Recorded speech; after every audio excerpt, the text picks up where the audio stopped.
Assalamualaikum warahmatullahi wabarakatuh. Bismillahirrahmanirrahim. Alhamdulillahi rabbil alamin wa kafa. Alladzi an'ama alaina wa hada. Asyhadu an la ilaha illallah wahdahu la syarikalah.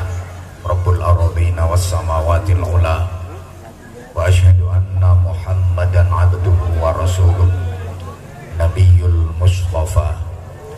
Allahumma salli wa sallim wa barik ala sayyidina wa maulana Muhammadin nuril huda wa syamsid duha wa badrid tuja wa ala alihi wa ashabihi ahli tuqa wan naqa wan najah.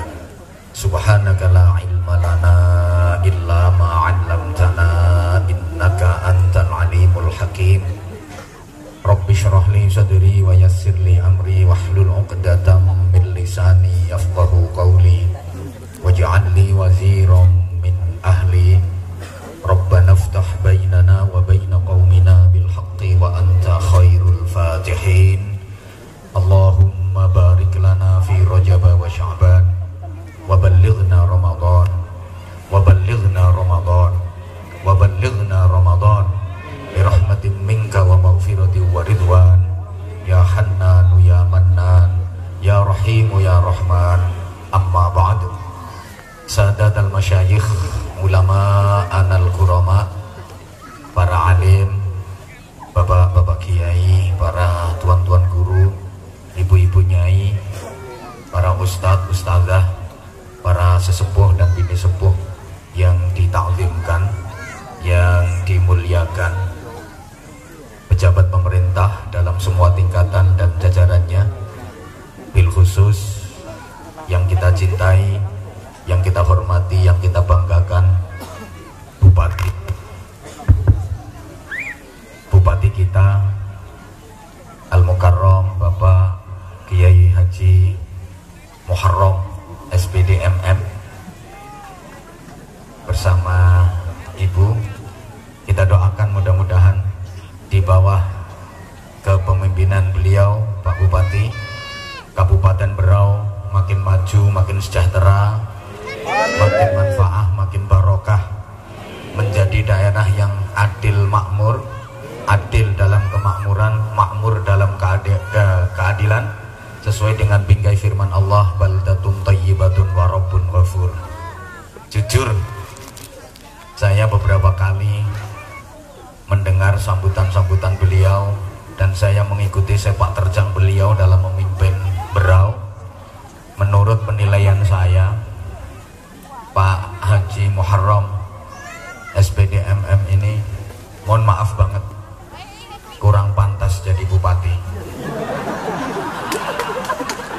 Kalau menurut saya, pantasnya gubernur. Jadi kalau untuk periode kedua nanti kok sampai kalah, kebangetan. Ya kebangetan masyarakatnya. Yang sama-sama kita hormati seluruh forum komunikasi pimpinan daerah kabupaten, para kepala SKPD, Pak Camat, Pak Dan Ramil, Pak Kapolsek, kepala kampung yang luar biasa dan biasa di luar, tokoh-tokoh masyarakat hadir, Pak D Tony, Pak D-nya orang Berau, sesepuhnya Ika Pakarti, seluruh pengurus paguyuban-paguyuban yang ada, panitia, sahabat-sahabat Gerakan Pemuda Ansor, sahabat-sahabat Banser, hadirin hadirat jamaah sekalian. Dengan ikhlas mengikuti majelis mulia malam hari ini, mudah-mudahan hari ini kita lebih baik daripada hari-hari yang telah kita lalui, dan hari esok kita makin baik dan terus makin baik. Itu yang dinamakan kehidupan yang barokah. Mudah-mudahan kita senantiasa dikaruniai iman yang semakin mantap, dikaruniai Islam yang semakin kuat, dikaruniai akhlak yang semakin mulia, dikaruniai takwa yang semakin sempurna, dikaruniai ibadah yang makin istiqamah. Pada saat menghadap Allah nanti semuanya mudah-mudahan mendapatkan anugerah husnul khatimah. Jamaah sekalian, kita dikasih umur sama Allah Subhanahu wa taala itu berkali-kali. Saya terinspirasi dari sambutannya Bapak Kepala Kampung tadi. Pertama, kita dikasih umur di alam azali. Berapa lama? Gak ada yang tahu hitungannya kecuali Allah Subhanahu wa ta'ala. Kemudian dikasih umur lagi di alam ruh. Lamanya gak ada yang tahu kecuali Allah Subhanahu wa ta'ala. Setelah itu dikasih umur di alam rahim, alam kandungan. Rata-rata 9 bulan plus sekian hari sampai terlahir ke dunia. Setelah itu dikasih umur di alam dunia ini, mulai lahir sampai nanti kita mati. Mati bukan berarti selesai, karena kita dikasih umur lagi sama Allah di alam barzakh atau alam kubur, mulai mati sampai kiamat. Setelah itu dikasih umur lagi sama Allah mulai kiamat sampai kapanpun Allah menghendaki. Jamaah sekalian, yang paling menentukan adalah umur kita di alam dunia ini. Berapa lama jatahnya? Rasulullah Muhammad sallallahu alaihi wasallam bersabda, hasadu ummati minas sittina ila sab'in. Jatah hidup umatku di dunia ini rata-rata antara 60 sampai dengan 70 tahun. Ada yang kurang, ada yang lebih, tapi rata-rata kisaran itu antara 60 sampai dengan 70 tahun. Rasulullah sendiri oleh Allah dikasih usia di dunia ini berapa tahun Bapak Ibu? 63 tahun. Itu kalau dihitung pakai tahun hijriyah, pakai kalender komariah, dihitung pakai tanggalan rembulan. Kalau dihitung pakai tahun Masehi, pakai kalender Syamsiah, pakai tanggalan matahari, usia Rasulullah di dunia ini hingga wafat kira-kira hanya 61 tahun. Sebab antara tahun Masehi dan tahun Hijriah itu setiap tahunnya selisih 11 hari. Allahumma sholli ala Muhammad. Saya pernah membaca hasil penelitian masyarakat Indonesia. Itu kalau dihitung secara rata-rata meninggal dunianya di usia 71 tahun.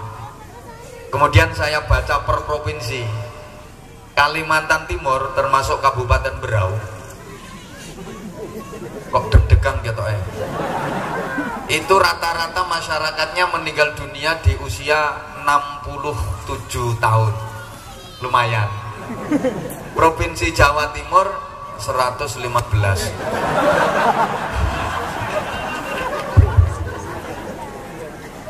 Perjalanan hidup manusia hingga mati itu sering saya sampaikan seperti filosofi jatuhnya buah kelapa yang tidak bersamaan. Ada yang masih berbentuk bunga, namanya manggar kalau orang Jawa bilang, sudah berguguran. Ada yang besaran dikit jadi bluluk, ceblok. Ada besar lagi jadi cengkir, rontok. Besar lagi jadi degan, gogrok.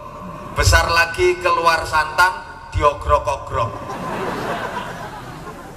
Tapi ada juga kelapa tua, coklat, bungke, kunting, kecepet bongkok. Bajing nggak tedas, diogrok-ogrok nggak kena, mau dipanjat males, megah, ditunggu nggak jatuh-jatuh. Padahal temen-temennya udah habis.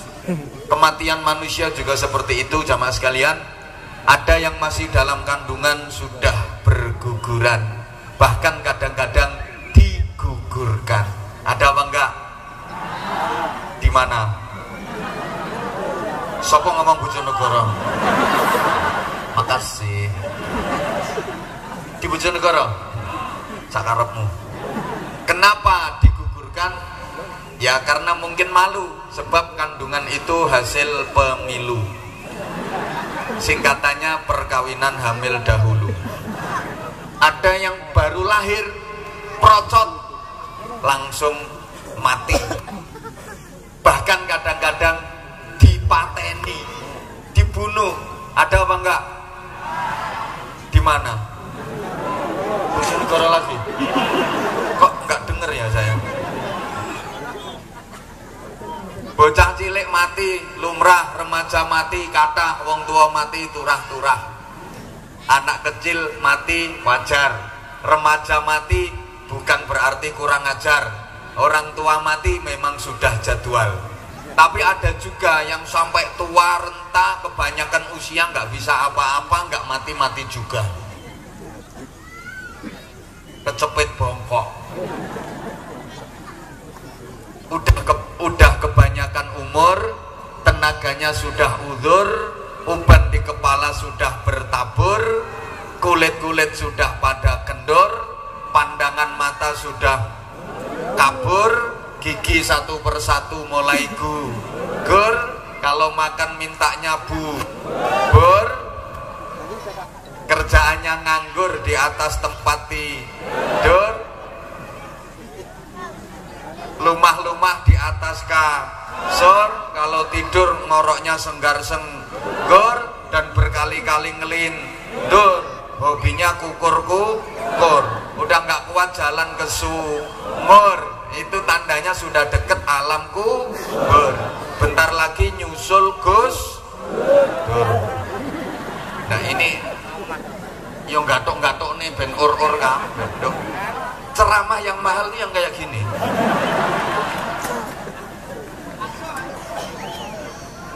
Coba ini saya tanya, tolong dijawab, yang semangat, yang kompak. Jawaban Anda ini jadi barometer lama tidaknya ceramah saya malam ini. Kalau Anda semangat, kompak, insya Allah saya ceramahnya lama. Tapi kalau melempem, males-malesan, ya ngapain pakai ngomong lama-lama. Bapak, Ibu, saudaraku, warga Labanan dan sekitarnya yang hadir di majelis ini, Anda semua misalnya sama Allah dikasih usia di dunia ini, dikasih umur sampai 100 tahun. Mau apa enggak? Ikhlas apa enggak? Ikhlas. Sampeyan ikhlas. Yang ngerawat sampeyan stres.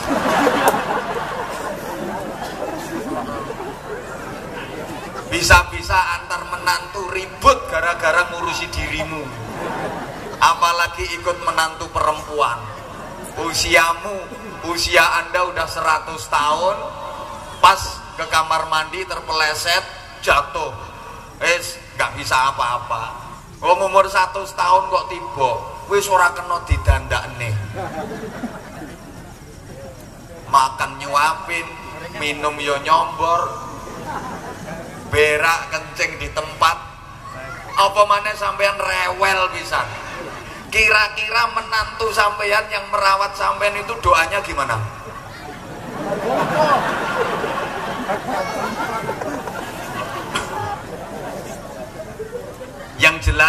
Yang jelas hidup di dunia ini dibatasi dengan kematian. Kematian itu a mysterious problem. Iki baterai ini mau habis, operator tolong siapkan baterai yang baru atau mic cadangan, karena ini nanti targetnya ceramahnya 3 jam.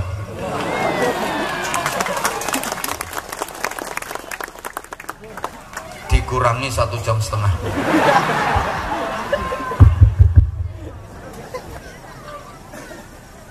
Kematian itu kepastian yang misterius. Cadangan yang nanti dipakai. Saya ulang, jamaah sekalian, kematian itu kepastian yang misterius, pasti terjadi, tapi kita tidak tahu kapan terjadinya. Tidak ada seorang pun di dunia ini yang dikasih tahu jadwal kematiannya. Yang jelas semua akan mati. Ini yang nyuteng akan mati.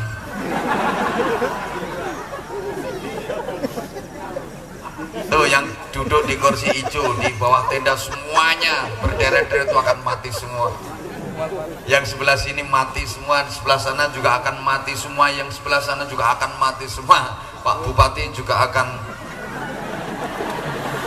mati, yang ceramah juga akan mati. Siapa yang duluan itu yang nggak jelas. Mungkin saya dengan Anda matinya lebih duluan Anda, atau oke, lebih duluan saya, tapi kalau ngelihat tanda-tandanya sepertinya lebih duluan Anda.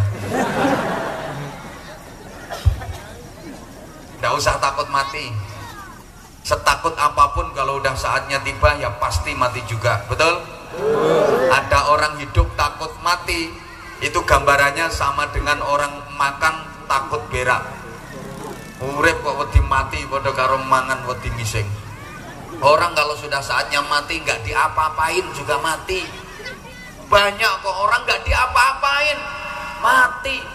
Ada teman saya barusan namanya Ashraf Sinclair.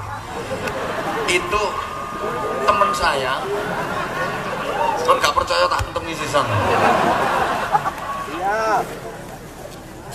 Saya sampai kaget dengar beritanya. Padahal nggak diapa-apain, mati. Kasihan tuh BCL.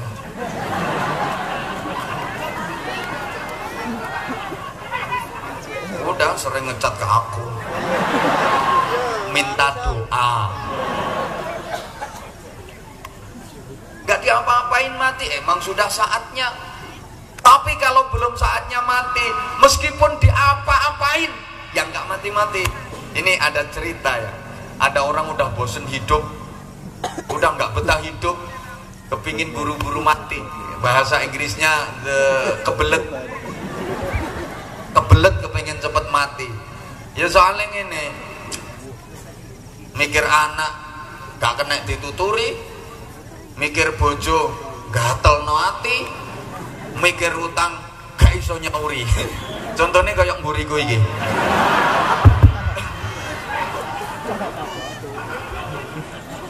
Akhirnya dia timbangannya ini mati ya.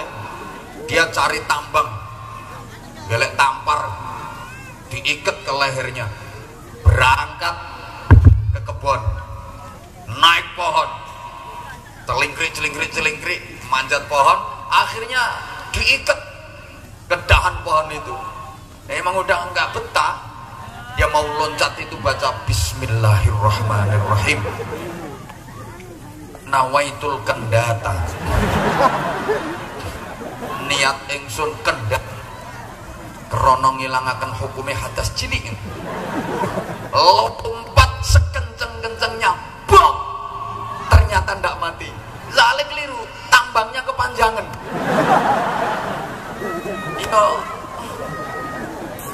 Ya cuma salah urat ngono.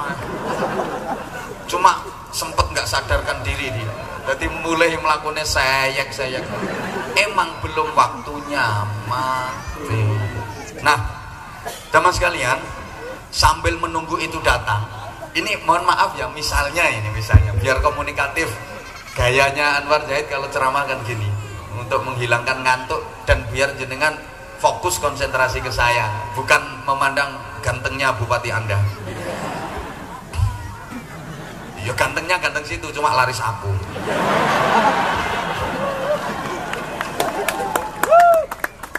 Aku harus ngomong gak ganteng ono ibu kok. Kok diprotes aku. Gini, halo. Misalnya ya, pulang dari tabligh akbar ini nanti sampai rumah, Bapak Ibu didatangi malaikat Israel. Ceblokno kali gak ya wis cah. peranaan wong. Halo. Udah konsentrasi ke saya. Misalnya Bapak Ibu, sampean-sampean ya, pulang dari tabligh akbar sini sampai rumah nanti didatangi malaikat Israel, pencabut nyawa. Sikapnya bagus kok, dengan senyum. Kemudian bilang ke Bapak Ibu, Bapak atau Ibu, mohon izin, kenalkan nama saya Israel. Saya adalah petugas Allah. Saya siap membantu Anda untuk boyongan, pindahan dari alam dunia menuju ke alam barzah. Bapak Ibu, Anda minta diantar malam ini apa tahun depan? Kira-kira milih yang mana? Yang milih malam ini mesti gendeng ya wong. Halo. Apa gerimis? Gak apa-apa, gerimis air ayo. Nggak, insya Allah nggak hujan kok. Halo. Gak apa-apa, insya Allah gak apa-apa. Allahumma sholli ala Muhammad. Sambil menunggu saat itu, jamaah sekalian, hidup ini menjalani proses bertahap. Latar kabun tobaqan an tobaq. Tahapan-tahapan kehidupan ini harus kita jalani dengan sebaik-baiknya agar supaya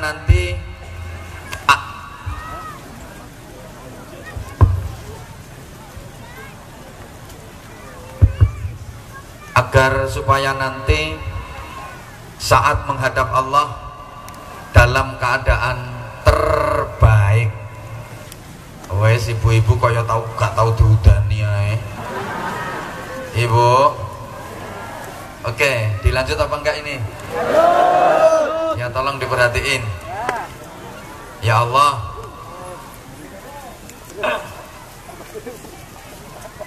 Sebaik-baiknya kita berusaha untuk menjalani kehidupan ini. Hablum minallahnya bagus, hablum minan nasnya juga bagus.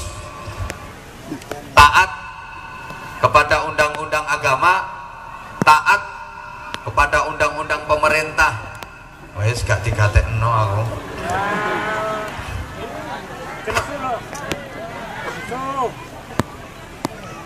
Supaya cita-cita kita bersama diijabah oleh Allah Subhanahu wa ta'ala. Saya yakin semua yang hadir di majelis ini mempunyai cita-cita yang sama. Sampean gak percaya karo kiai kok modelnya.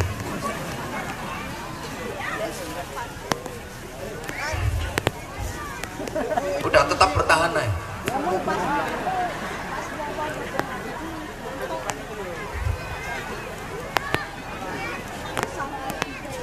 Semua yang hadir di sini punya cita-cita yang sama.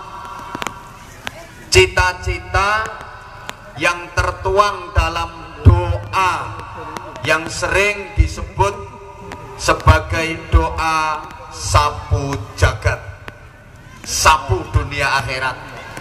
Doanya semua pasti hafal.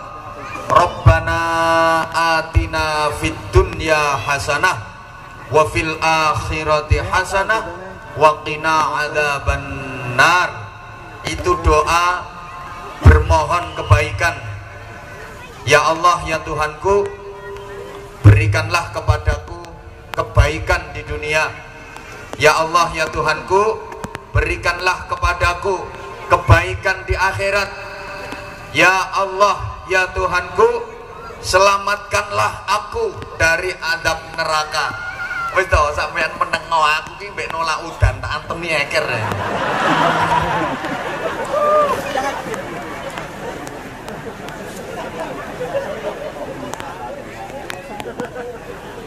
Serius ini.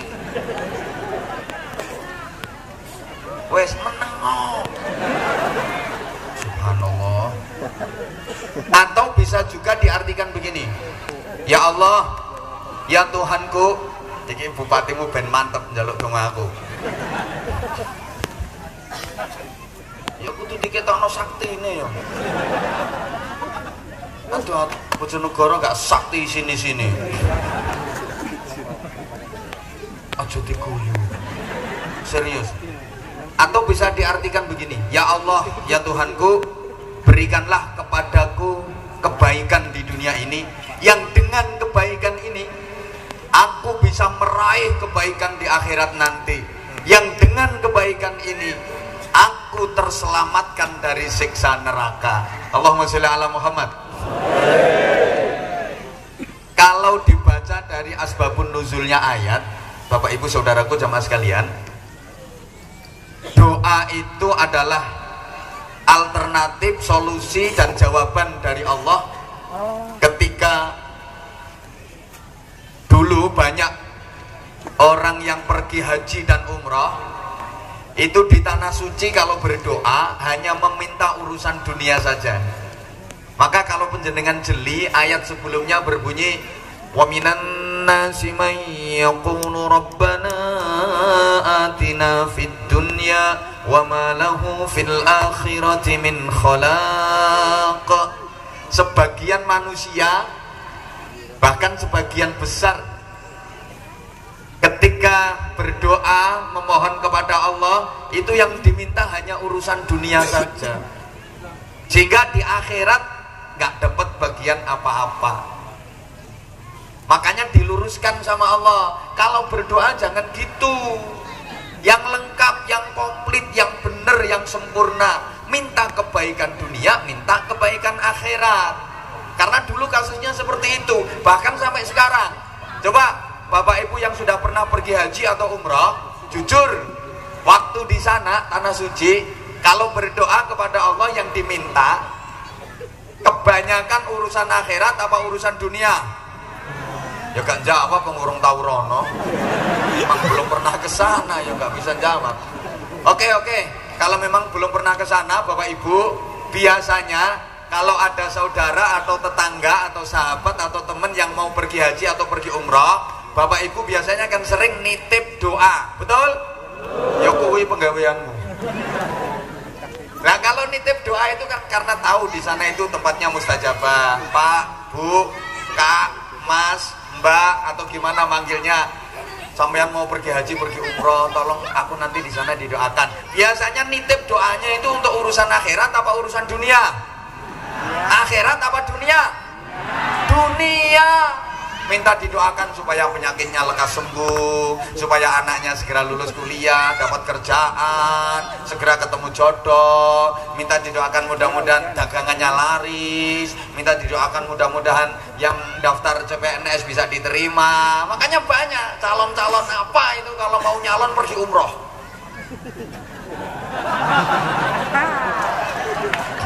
Pokoknya calon apa?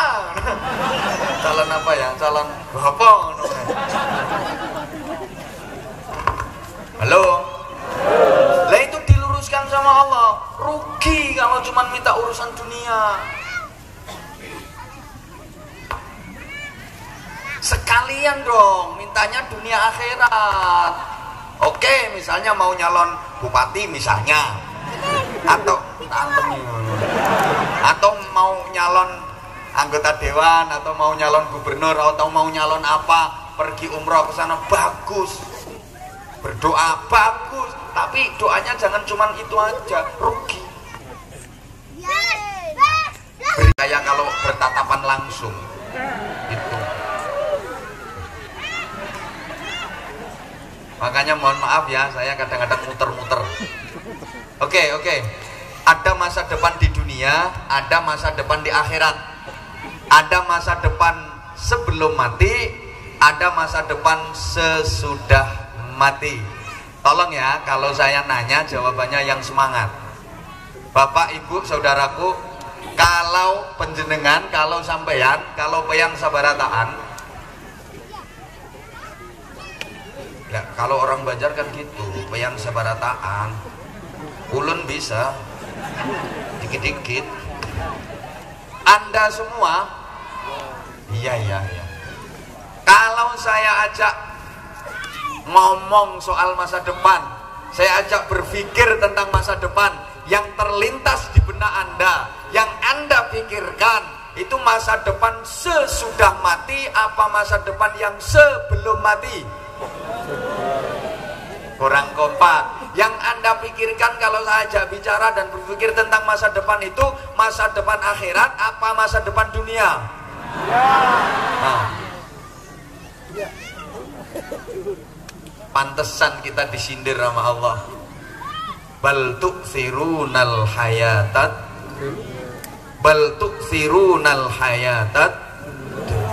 Bahkan kebanyakan manusia itu lebih memilih dunia daripada akhirat, lebih mementingkan urusan dunia daripada akhirat, lebih terpesona dengan keindahan dan kemewahan dunia daripada akhirat. Mereka pada lupa wal akhiratu khairu wa abqa.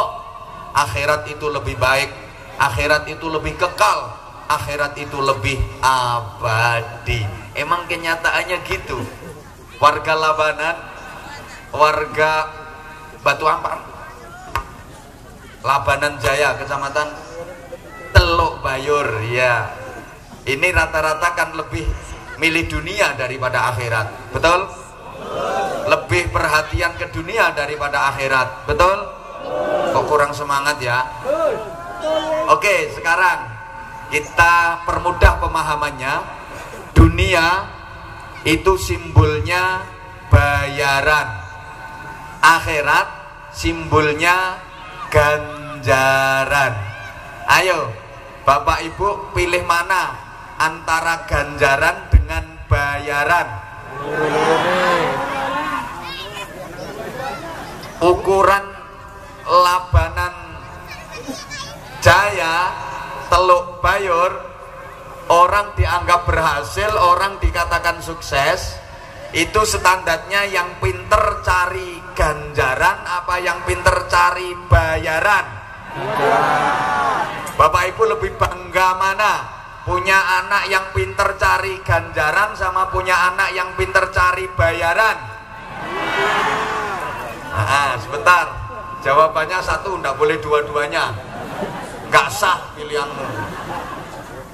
Halo, halo, semangat dong, lagi, Bapak Ibu lebih bangga mana? Lebih bangga mana? Punya menantu kiai sama punya menantu bupati?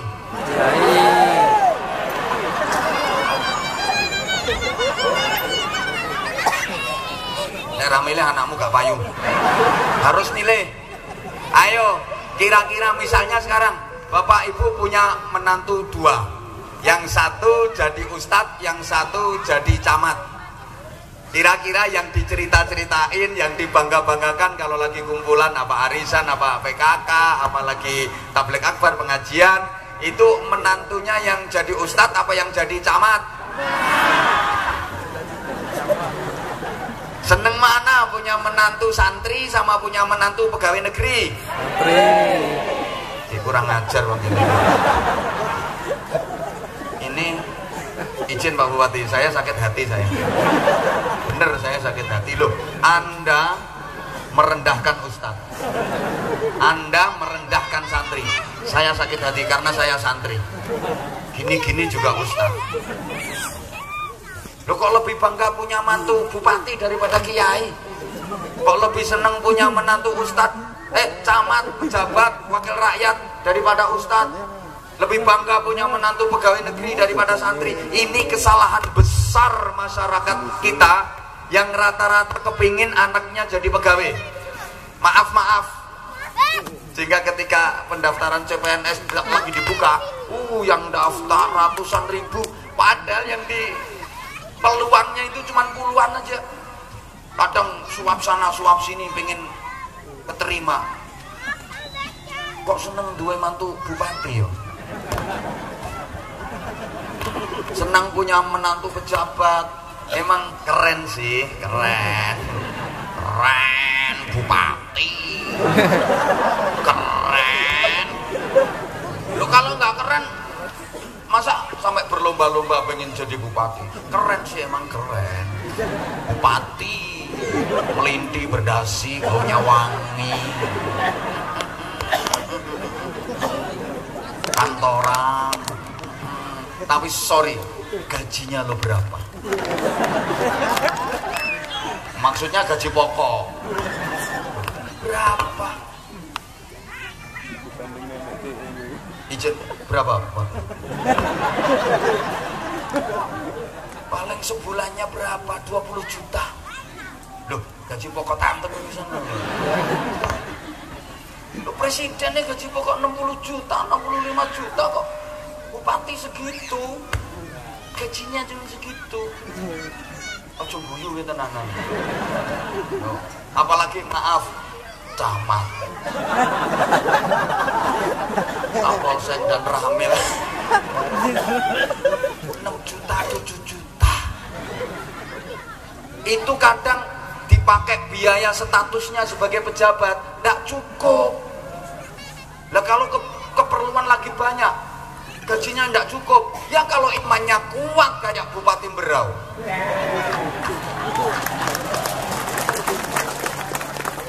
Lah kalau imannya tidak kuat, dari mana nyari duitnya?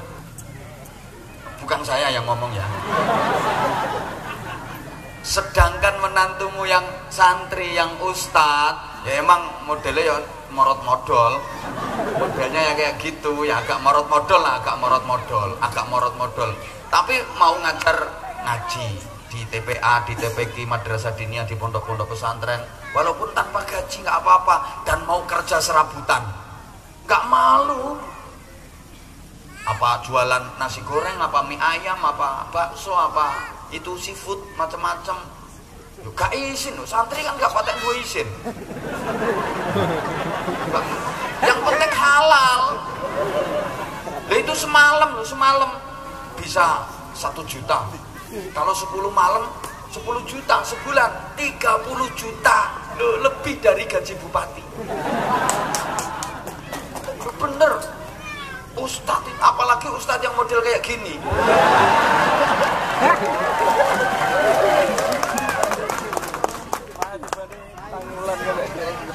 Saya ngomong 1 jam, itu gajinya camat 5 bulan.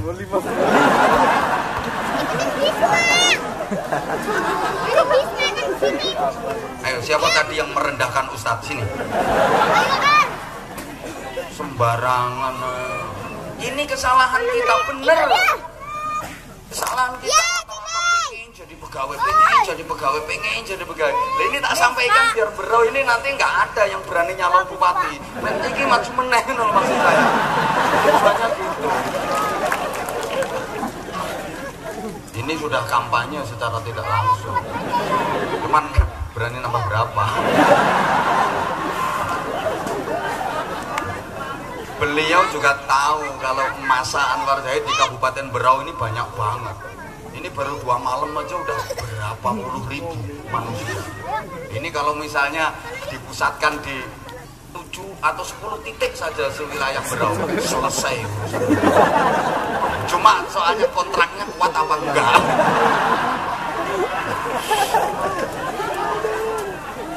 Ngapain nggak usah promosi, wes laris promosi banget. Allahumma sholli ala Muhammad. Bal tu'thirunal hayatat dunya.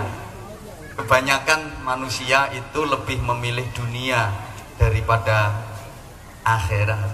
Coba misalnya ya, bapak istrinya minta dibangunin rumah, atau rencana mau bangun rumah untuk anak.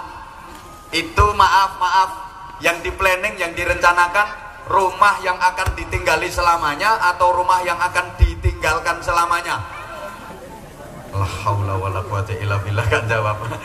Ibu-ibu, mbak-mbak labanan ini cantik-cantik. Cuma on. Kok ditanya gitu kok gak jawab? Yang Anda pikir itu rumah yang akan ditinggali selamanya apa rumah yang akan ditinggalkan selamanya? Mesti yang akan ditinggalkan selamanya. Rumah surga apa rumah dunia? Padahal rumah surga sama rumah dunia lebih bagus rumah, lebih mewah rumah, lebih indah rumah, lebih megah rumah.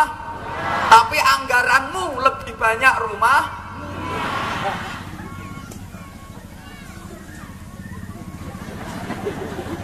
ini kita. Sehingga Bapak Ibu jemaah sekalian, orang Islam itu diajarkan untuk adil dan bijak dalam bersikap. Bagaimana menyikapi dunia, bagaimana menyikapi akhirat. Ada satu tuntutan luar biasa dari Allah Subhanahu wa taala. Wabtaghi fima ataqallahu daral akhirah wala tansa nasibaka minad dunya. Optimalkan. Ngerti pora wong kene iki dijak ngomong ini. Kita disuruh optimalisasi ya. Gak ngerti ya optimalisasi ku ya. Gak ngerti. Podo. Prioritaskan target akhirat, tapi jangan lupakan nasibmu di dunia. Jangan abaikan jatah dan bagianmu di dunia. Ada skala prioritas Bapak Ibu jemaah sekalian, bahwa akhirat adalah tujuan utama, tapi dunia itu merupakan tujuan antara. Tak baleni. Iki perhatikan, nanti bisa dijadikan status nanti. Akhirat itu tujuan utama, dunia tujuan antara. Prioritaskan tujuan utama, tapi untuk bisa meraih tujuan utama harus ada tujuan antara. Allahumma sholli ala Muhammad. Supaya lebih gampang dalam mengamalkan, kita harus tahu karakter masing-masing. Kita harus ngerti sifat masing-masing. Bagaimana karakter dunia, bagaimana karakter akhirat, bagaimana sifatnya dunia, bagaimana sifatnya akhirat. Jamaah sekalian, dunia itu sifatnya mungkin, sedang akhirat itu sifatnya pasti. Semua yang ada di dunia itu sifatnya mungkin, kemungkinan dan kemungkinan, gak ada yang pasti. Tapi akhirat itu adalah kepastian. Saya perjelas, dunia ini hanya mungkin. Apapun yang terjadi dalam kehidupan kita ke depan, mulai malam ini sampai nanti kita mati, itu nggak ada yang pasti. Yang ada hanyalah kemungkinan dan kemungkinan. Mungkin iya, mungkin tidak. Mungkin berhasil, mungkin gagal. Mungkin jadi, mungkin gak jadi. Ini dunia, gak ada yang pasti. Sehingga kita kalau mau ngapain aja, kita mau melakukan apa aja, kita disuruh bilang insya. Semangat, insya Allah. Kalau Allah menghendaki, karena nggak ada yang pasti. Bisanya terjadi kalau Allah mengizini, kalau Allah menghendaki. Maka kita nggak boleh bulan depan pasti aku akan bangun rumah, nggak boleh. Tahun depan pasti aku akan mantu misalnya, nggak boleh, harus insya Allah. Karena kadang kita punya rencana udah mateng, ternyata gagal kok, betul? Betul? Maka harus insya Allah kalau Allah menghendaki. Kalau Allah menghendaki, insya Allah tahun depan anakku kuliahnya ke sana, insya Allah tahun depan anakku kuliahnya ke Jakarta. Harus gitu, nggak boleh pasti. Mbora 3 kok. Kadang kita punya rencana udah mateng, gagal kok. Pasti minggu depan saya akan pergi umroh. Paspor udah, visa udah, tiket udah, corona udah nyampe bandara, nggak bisa mabur. Woi, paham? Oke, saya ulang. Jadi dunia ini sifatnya hanya mungkin. Dunia ini nggak ada yang pasti. Mohon maaf, mungkin dan hanya mungkin.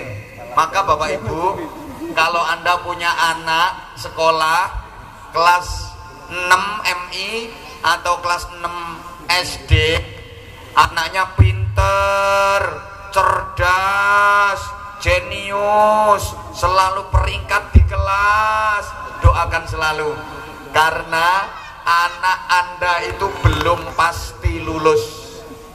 Bisa jadi waktu ujian di smackdown temennya mati, padahal dia pinter. Halo Bapak Ibu, kalau punya anak kuliah jadi mahasiswa mahasiswi, didoakan. Belum tentu anak Anda jadi sarjana, belum pasti jadi sarjana.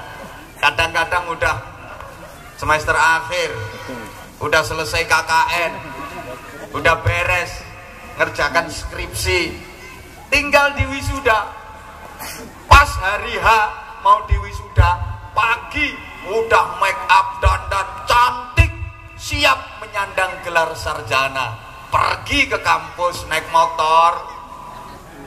Belum sampai kampus kurang 50 meter, selip, ngambung bokong, bokongnya teleler, bres, mati. Dunia ini gak ada yang pasti. Sorry, yang pacaran bertahun-tahun belum pasti jadi jodohnya, betul? Ada cowok sama cewek, laki sama perempuan pacaran udah 12 tahun. Kata orang Jawa, tir podo irenge, sir podo gendenge. Orang tua udah sama-sama setuju, itu belum pasti jadi suami istri. Ayo coba dijawab, yang sekarang jadi jodoh bojomu saiki lho, itu dulu alternatif keberapa? Ayo nominasi keberapa? Lah iya, malah kebanyakan yang pacaran itu 95% gak jadi suami istri. Ini mas pengalaman. Tuh iya kok.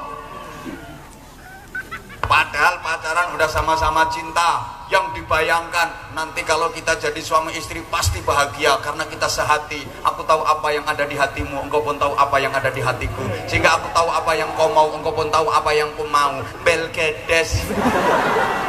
Begitu bisa jadi suami istri, nyatanya belum pasti bahagia. Kadang-kadang enaknya hanya di permulaan saja, ketika masih dianggap sebagai bulan madu, karena setelah itu yang datang bulan-bulan empedu. Apalagi kalau nikmatnya sudah dikredit lebih dulu. Begitu nikah sudah jemu, gaweane padu, omongane wagu saru, wis gak lucu, tidak seindah waktu itu. Apalagi ibu-ibu kalau anak sudah 7, kelihatan layu, dipandang malah lebih cantik pembantu.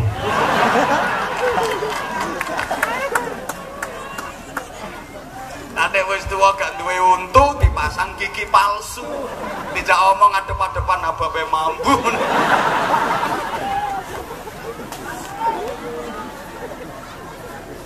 Jangan pernah bilang pasti-pasti dan memastikan. Oke, kalau saya insya Allah periode berikutnya Pak Haji Muharram jadi bupati lagi. Insya Allah pasti-pasti gak oleh. Giluk wongnya.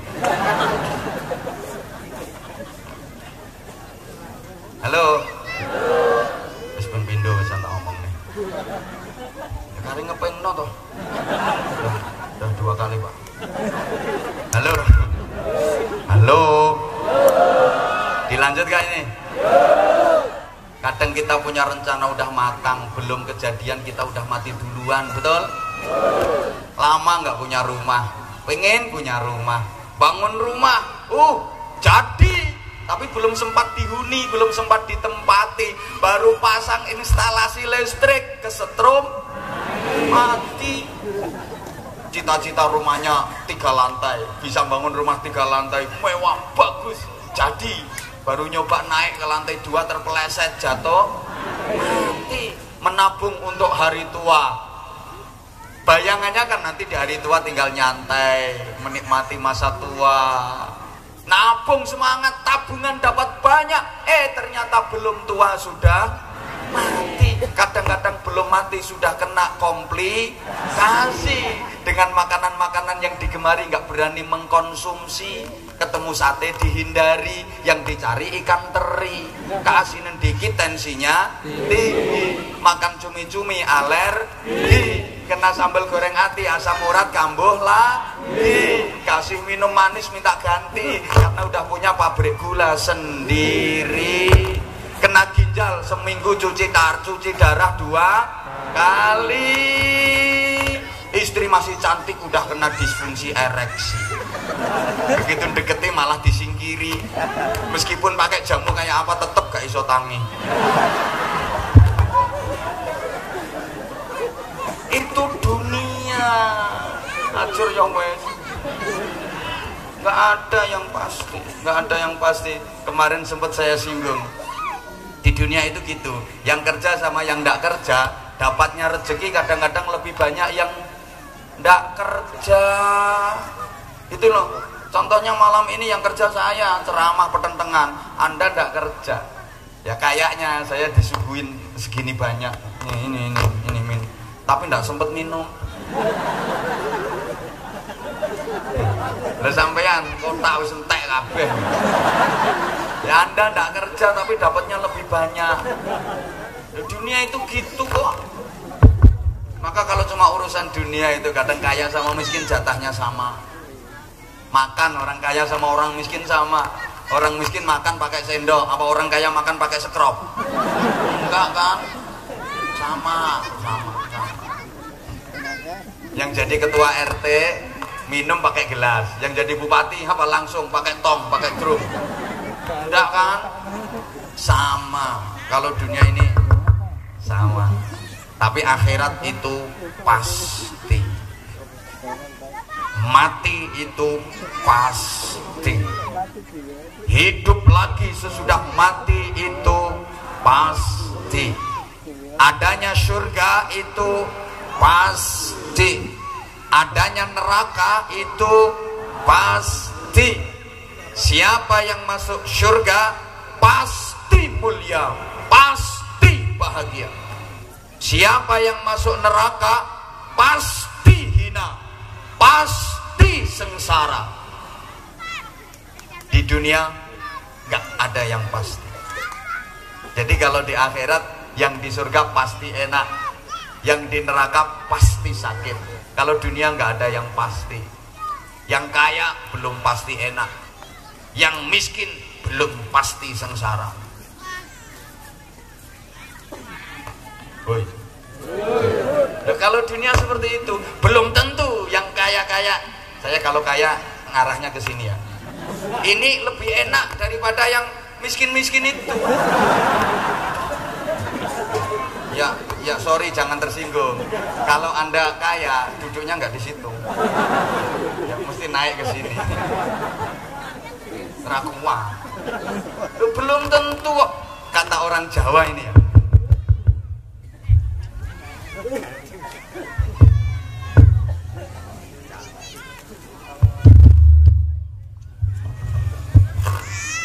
Ini nanti semalam bisa ganti mic berapa kali ya? Allahumma sholli ala Muhammad. Oke. Kalau di dunia ini orang Jawa bilang sawang sinawang. Saya mengingatkan panjenengan semua ya, biar ingat istilah itu. Kalau orang Jawa bilang apa? Sawang sinawang itu Pak Bupati saling melihat gitu. Sana ngelihat sini kayaknya enak, sini ngelihat sana oh lebih enak gitu loh. Itu sawang sih. Yang situ ngelihat sini enakan sini, yang sini ngelihat situ enakan situ. Itu sawang sinawang. Ayo jujur, Bapak, maaf, Anda semua menilai orang kayak saya ini enak apa enggak? Ayo berdiri, gantiin. Silakan gantiin. Saya ngomong enak gantenan aja. Ayo berdiri silakan. Ayo, yang bilang orang kayak saya ini enak, berdiri gantiin saya. PKP engko apa-apa. Enak gimana? Resikonya besar. Iya, saya salah ucap, salah ngomong, bisa jadi kasus besar. Kan saya orang terkenal. Iya. Ngomong keliru dikit bisa jadi kasus besar. Lah nek cangkemmu sing ngomong yo gak ngefek blas. Ndak ngimbas. Saya ngomong salah, didengerin ribuan jamaah, dikira bener, terus diamalkan. Berarti saya kan menyesatkan banyak orang. Resikonya dunia akhirat. Makanya pantas kalau mahal ya. Jadi resikonya apa? Siapa bilang enak? Ya ini dunia kayak gitu. Saya campur pakai bahasa Jawa nggak apa-apa ya. Ngapunten, Bupati gak paham ya bene. Ya harus paham. Tapi secara umum beliau paham. Bukti ini yang gini. Cuma kadang-kadang habis ketawa nanya ke Pak Detoni ngomong apa tadi. Makanya dia butuh penerjemah. Allahumma sholli ala Muhammad. Kalau di dunia ini kayak gitu, sawang sinawang. Kaya belum tentu enak, miskin belum tentu sengsara di dunia. Kadang yang kaya naik Mercy berbes mili, yang miskin naik bencak lincak-lincak. Yang kaya tidur di hotel tengel-tengel, yang miskin tidur di gerdu guyang-guyu. Yang kaya makan sate tele-tele, yang miskin makan gereh mendeh-mendeh. Dunia gitu. Kadang yang dapat hadiah malah susah, yang kena musibah malah bunga. Bener lo gak percaya toh? Ada loh kena musibah yang malah seneng. Ada ya, tetangga saya sendiri kena musibah banjir seneng, dapat bantuan mie, dapat sembako, dapat bantuan macam-macam, terus syuting wartawan, masuk televisi, dada sampai senyum-senyum. Itu dapat musibah malah gembira. Yang dapat hadiah malah susah. Bisa loh dapat hadiah malah susah. Contoh ya, sing melarat-melarat kuwi. Misalnya kok dapat hadiah umroh dari Pak Bupati, malah susah. Umroh nominalnya paling-paling 20 juta. Kok susah? Mikir selamatane. Mikir syukuran selamatan plus oleh-oleh itu udah cukup 30 juta. Hadiahnya cuma 20 juta. Malah susah. Ini dunia. Woi. Di gedung mewah tiada rintihan dan air mata. Jangan dikira di gubuk reot tiada senyuman dan tanda tawa. Dunia. Makanya berani ngomong kayak gitu. Belum tentu yang tidur di spring bed lebih nyenyak daripada yang tidur di pring kriet. Orang kaya tidurnya di spring bed, harganya bisa sampai 400 juta. Sampeyan ra ngira kuwatu. Mentul-mentul, mendut-mendut. Orang miskin tidurnya di pring kriet, itu bambu dibelah, disigari cilik-cilik, dipasang pakai paku itu loh. Paham? Duh, belum tentu yang tidurnya di spring bed lebih nyenyak daripada yang tidur di pring kriet. Tidur di spring bed, mentul-mentul, mendut-mendut. Lah kalau mimpinya diuber-uber gendruwo,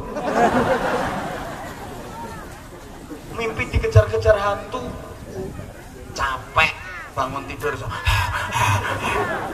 Meskipun tidur di pring kriet, geger kecepet galan, kecantol paku, tapi mimpinya masuk restoran. Menu lengkap, makan telap-telap, minumnya es degan, seruput-seruput, begitu bangun iler. Tapi nikmat. Gitu loh.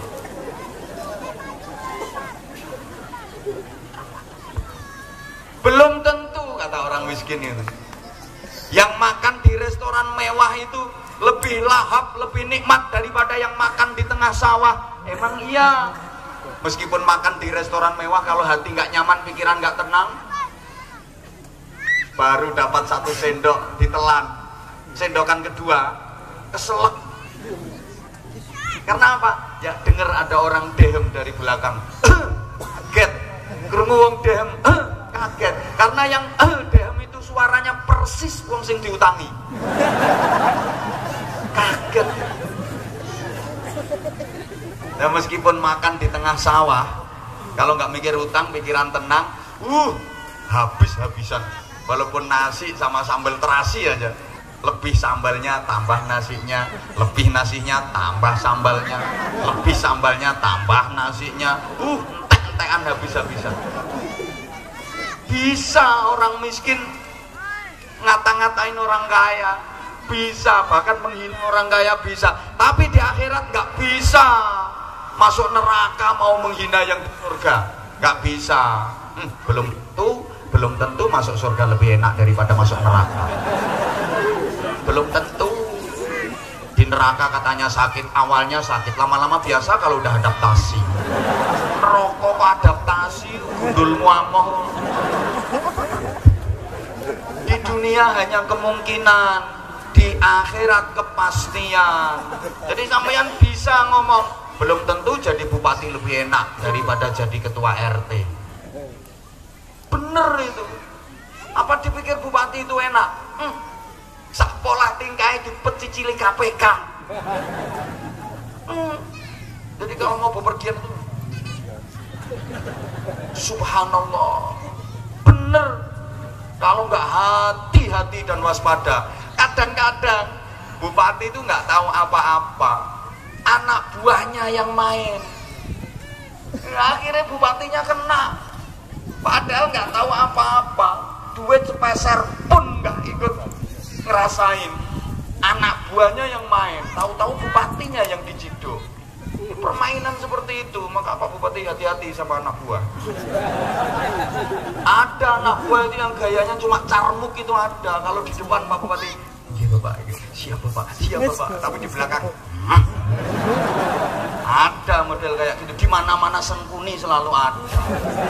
Sengkuni selalu ada. Maka dalam dunia politik juga gitu. Kayaknya ketika ketemu ya senyum, padahal di sini memendam. Ya, kadang-kadang bupati itu dibawain garam, dibawain, iya, didukung, dibawain garam, dibawain cabai, dibawain bawang merah, seledri. Dikira bupati ki soto. Apa dipikir enak jadi bupati? Jadi bupati itu ya punya kebaikan 1000, punya kejelekan 1 saja. Di mata masyarakat yang terlihat ya 1 yang jelek itu, betul? Prestasinya 1000, tapi cacatnya 1. Itu yang dibicarakan di mana-mana ya cacatnya yang 1 itu. Makanya saya mulai dulu nggak pernah mau jadi bupati saya. Terlalu kecil. Enggak, saya gini aja Bapak, saya cukup gini aja. Saya telateni, alhamdulillah, renes bahasa Jawa. Ya renesnya gimana ya, kalau ketemu kayak gini kan tetap menang saya daripada bupati. Loh iya, kalau ketemu di majelis kayak gini misalnya, kiai ketemu bupati, kiai ngasih duit ke bupati, nyangoni bupati, nggak ada undang-undangnya, nggak diatur dalam perda manapun. Tapi kalau bupati nambahin ke kiai, wajib hukum.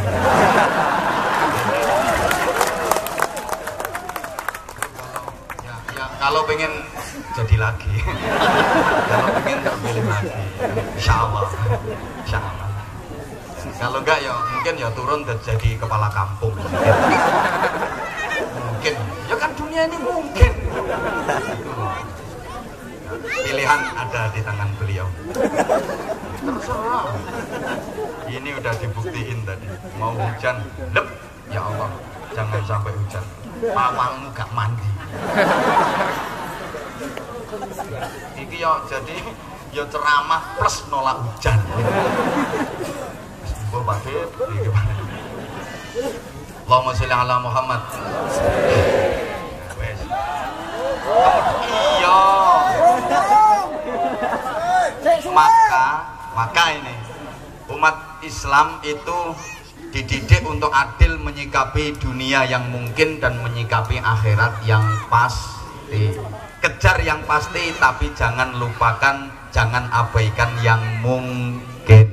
Kalau mengejar yang pasti, pastinya dapat dan diberi kemungkinan-kemungkinan. Tapi kalau cuma mengejar yang mungkin, jangankan yang pasti, yang mungkin saja belum tentu bisa dia dapat. Tak baleni. Siapa mengejar yang pasti, dia akan dapat kepastian dan dia akan dikaruniai kemungkinan-kemungkinan. Tapi siapa yang hanya mengejar yang mungkin, jangankan yang pasti, yang mungkin pun belum tentu dia dapat. Kalau orang dulu punya filsafat yang luar biasa, dunia ini rumputnya, akhirat itu padinya. Siapa yang sungguh-sungguh menanam padi, dia akan panen padi, rumputnya ngikut. Dapat panenan padi plus dapat rumputnya juga. Tapi orang yang hanya fokus menanam rumput saja, jangankan padi, rumput yang ditanam pun belum tentu bisa tumbuh seperti yang diharapkan. Understand? Saya kalau kadang berfilsafat tuh kalah Bupati. Ini gue lagi ditulis karo beliau. Gue storungono. Silahkan adakan penelitian ilmiah bagaimana kehidupan dunianya orang-orang yang memfokuskan hidup untuk akhirat. Mesti nikmat, mesti enak dunianya. Karena dia mengejar akhirat, maka dunianya pun dia dapat.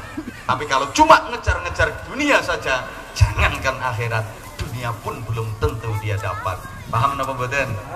Paham napa mboten? Nah, maka jemaah sekalian, kalau kita mensolehkan anak-anak kita, itu sesungguhnya kita memudahkan dunia anak-anak. Allahumma salli ala Muhammad ya Rabbi salli alaihi wa sallim.